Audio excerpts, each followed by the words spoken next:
musket to take it duck hunting. And he took it duck hunting, and if you look in the end of the barrel, tell me what you see in there. Oh, this is a ball. Yeah, something's jammed in there. Yes. The ball got jammed there, and it has not been fired since about 1877. The way you see it is the way it was brought back to Dad. All right. Okay. We'd like to have a little more history lesson how that conversation went. I don't know. Dad, I ruined damage your precious. On it. Yeah, you know what I mean. I ruined the ball your stuck at the end of it. I ruined your precious ball. Now, how did this? This came out to Salt Lake. Do we know it when was brought into the valley? Joseph Bates Noble led a pioneer group of 171 pioneers in the valley. Jedediah M. Grant followed him with 150. This was brought into West Bountiful when he built the first adobe house in West Bountiful. This was in that house for 100 years. I'm assuming at one time this was top of the line and something that was really great. I mean, what was it capable of doing? Because now it's historic, but it doesn't look. What it was capable of doing, the American Patriots could shoot 300 yards, and the British could only fire 100 yards. That's what it was capable of doing. And that's why the long barrel. And therein lies the difference. So how did you saw it growing up, just on the wall? Right. It was like it was just something there. It was just something there all the time. And now people come and want to hear the story. They want to hear the story about it. Yeah. So much and history. they want to hold it. And they want to see what it feels like. Well, I'm holding it for you, and in case you don't ever get a chance someday. That's, I don't know, 15 pounds maybe? I would have to brace it in order to be accurate. Well, once you get it way out there. Yeah, no one's shooting it because there's something stuck in the end. That would have another story, that's for sure. Another story for that. Well, we appreciate it, Howard, all the details about that and the history. Coming up tomorrow, we're going to be talking about an 1872 Bible and the locks of hair that were found inside of that Bible. Back to you. This week, we're uncovering some unique relics from the Church of Jesus Christ of Latter-day Saints. It's a special series examining some of the church's historical artifacts. And today, Don Hudson explores the history behind Joseph's burial. That's Joseph Smith. And the cane his wife Emma made for his friends. Well, I am here again with Howard Carlos Smith, and yesterday we spent several minutes talking about the sword that is inside of this glass case. But now we're going to move over this way a little bit and talk about this cane right here. Tell me exactly what it is called, the official name of the cane, and then we'll get into more details about it. Sometimes they're referred to as an oak stick or a casket cane.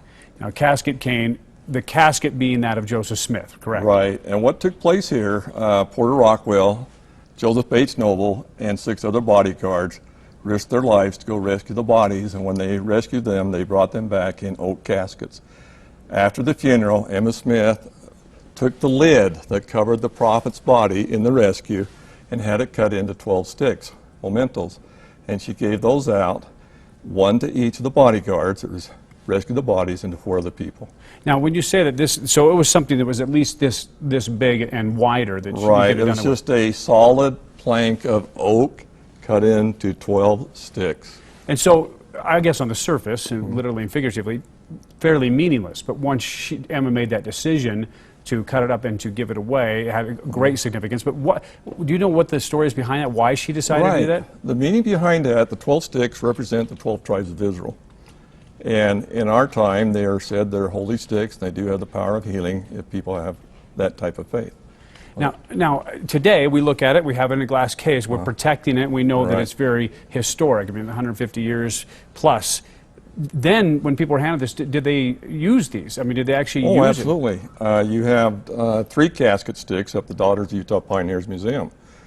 This stick here, the reason it's in the case, it was hid away with this sword in West Bountiful for 165 years. And without the stick, I would not have been able to research the true way the bodies were rescued. Now, you explain that a little bit. They were rescued in oak caskets. And as they made their way into Nauvoo, you had over 1,500 of the Nauvoo Legion, officers and soldiers go out and greet the prophets and they rescue their bodies and bring them up with honor up to the mansion house. The funeral was held on Saturday. And they brought in a new caskets for each of the Hiram and Joseph, and they put sandbags in the rescue coffins. And the lid was removed and cut into 12 sticks.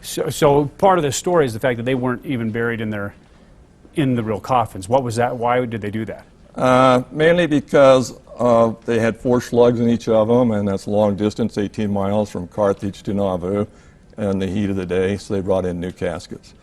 And then when the funeral's over, they took the oak caskets, they put sandbags because the mobs and those that hated the Mormons in Missouri offered $1,000 of silver coins for anyone who could cut the head of the prophet off, preferably with this sword. And that was a lot of money back then. Oh, yeah. It's significant now. And so, well, that is certainly literally a piece of history and a magnificent LDS history, that is for sure. Howard, thank you very much. And that is incredible. And we'll have much more tomorrow as we continue our series on LDS history. In fact, this one a little bit more, I'd say, powerful in the sense that it's a gun, for lack of a better term. We'll have much more tomorrow. Now, this week we're uncovering some unique relics from the Church of Jesus Christ of Latter-day Saints. It's a special series examining some of the church's historical artifacts. Today, Don Hudson shows us a musket that is linked to a prominent family from the LDS Church's history. I'm here again with Howard Carlos Smith, and we are now talking about this rifle right here and its connection to the LDS history. So let's just talk about this rifle. Do you know how old it is? Our experts tell us it goes back to the year 1812. So 1812, like the War of 1812? Yes, and it's a rifle that's similar to the musket that Daniel Boone used. So that's way back in time. Way back then. Now this belonged to an LDS family, or still belongs to it maybe, but that's how it made its way to Utah, correct? Yes, but originally this was a flintlock type rifle, and then in 1830 Joseph Bates Noble purchased this rifle and it was converted to a cap and ball musket rifle. This rifle I have been aware of since I was a small boy working on the Joseph Bates Noble farm, and it's always been on the wall. Joseph Bates Noble carried this rifle on Zion's camp. He carried this rifle to rescue the bodies of Joseph from Hiram with the other 7 with Porter Rockwell. And when you say carry, and if I may, to get a feel I would like you to. Just go ahead and kind of get a feel for it. That's something that's not light. Yeah, this barrel right here is 45 inches to there. The overall length is 5 feet 2 inches. Go ahead and just kind of hold it.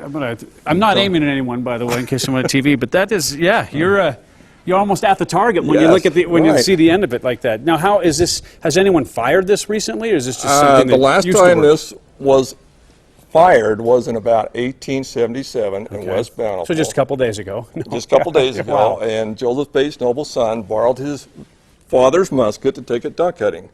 And he took it duck hunting, and if you look at the end of the barrel, tell me what you see in there. Oh, this is A ball. Yeah, something's jammed in there. Yes. The ball got jammed there, and it has not been fired since about 1877. The way you see it is the way it was brought back to Dad. All right. Okay. We'd like to have a little more history lesson how that conversation went. Dad, I don't know. Dad, I Little ruined your damage precious. on it. Yeah, you know what I mean. I ruined the ball your stuck at the end of it. I ruined your precious ball. Now, how did this? This came out to Salt Lake. Do we know It when was brought into the valley. Joseph Bates Noble led a pioneer group of 171 pioneers in the valley. Jedediah M. Grant followed him with 150. This was brought into West Bountiful when he built the first adobe house in West Bountiful. This was in that house for 100 years. I'm assuming at one time this was top of the line and something that was really great. I mean, what was it capable of doing? Because now it's historic, but it doesn't look. What it was capable of doing, the American Patriots could shoot 300 yards, and the British could only fire 100 yards. That's what it's capable of doing. And that's why the long barrel. And therein lies the difference. So how did you saw it growing up, just on the wall? Right. It was just something there. It's just something there all the time. And now people come and want to hear the story. They want to hear the story about it. Yeah. So much and history. they want to hold it. And they want to see what it feels like. Well, I'm holding it for you, and in case you don't ever get a chance someday. That's, I don't know, 15 pounds maybe? I would have to brace it in order to be accurate. Well, once you get it way out there. But no one's shooting it because there's something stuck in the end. That would have another story, that's for sure. Another story for that. Well, we appreciate it, Howard, all the details about that and the history. Coming up tomorrow, we're going to be talking about an 1872 Bible and the locks of hair that were found inside of that Bible. Back to you. Well, this week we're uncovering some unique relics from the Church of Jesus Christ of Latter-day Saints. It's a special series examining some of the church's historical artifacts. Today, Don Hudson shows us a Bible from 1872 with hair locks from 2 LDS prophets. Well, once again, I am joined by Howard Carlos Smith, and we have more LDS history here, and again, behind glass to protect it. Now, 2 things we have here, well, 3, I guess we have the photo as well, but this Bible, hair locks, as well. So there's a lot of stories. Let's just jump right into it. Where did all this come from? What's the story behind it? We're going to jump to Emma Smith and Mary Okay. Fielding Smith. And a few weeks after the funeral, they met together at the mansion house. More than likely, they were having Johnny cake and some herbal tea. And they had hair that was cut off from the two prophets' heads. And they spent several hours. And I don't mean to interrupt you, but was that fairly common then to do That things was like common. that? Okay, so Very common. wasn't some out of the No. ordinary thing. Okay. No, and they tied them into hair locks. And if you look here at the picture, you'll see one has got the loop in it. That is the hair lock of the prophet Joseph And just Smith. to help people out, that's we're right here. Right, and it's blonde, light brown. If you look at the straight piece, Mary Fielding Smith tied that, and it's more of a brown hair for Hiram Smith. And the bodyguards, Porter Rockwell and Joseph H. Noble, and 6 other bodyguards that rescued the bodies were given at that time, and they went up to visit with Emma. And Mary Fielding, they were given one of the sticks, and they were given hair locks. And Joseph H. Noble elected to take the hair locks and put them more than likely in his Book of Mormon and bring it out to West Bountiful. And then 1872, Loretta Meekum. Now this, and that's when this Bible, this is in 1872. Right. In and of itself, this is history. Oh, because absolutely. Because it's so old. So that's a family Bible It's a from family Bible, and Joseph H. Noble placed the hair locks there in 1872 on page 111. No Now, certificate. I was going to ask, because you told me 111 in an earlier conversation, but just happened to be somewhere where they could press it together, I guess. And I've been aware of this, and my first cousin Lamar Noble's been aware of it, and he gave me a call last September before a conference I was speaking at, and he says it's now time to share the old Joseph H. Noble Bible and the hair locks with the world. And I had So, this, so these things just stayed tucked away. Tucked away. For dozens and dozens and dozens a year. Did maybe the family brought them out once in a while, but that was it. The only people that know. Oh, yeah. Why did he say now is the time to do that? I think he felt the spirit of his great-grandfather, Joseph H. Noble, for the times we live in. And, you know, they've shared everything with us here, Right. this week. Right. Oh, yeah. It's so much of the Noble family's belongings. So when was the first time that this? Because I'm assuming most people didn't even know about that when it came out, and how have people reacted to hearing this story and seeing these items? It was unbelievable. People lined up to look at the hair locks. At the same time, they lined up to look at the Legion sword, the prophet Joseph Smith, and the casket stick, and the old musket rifle.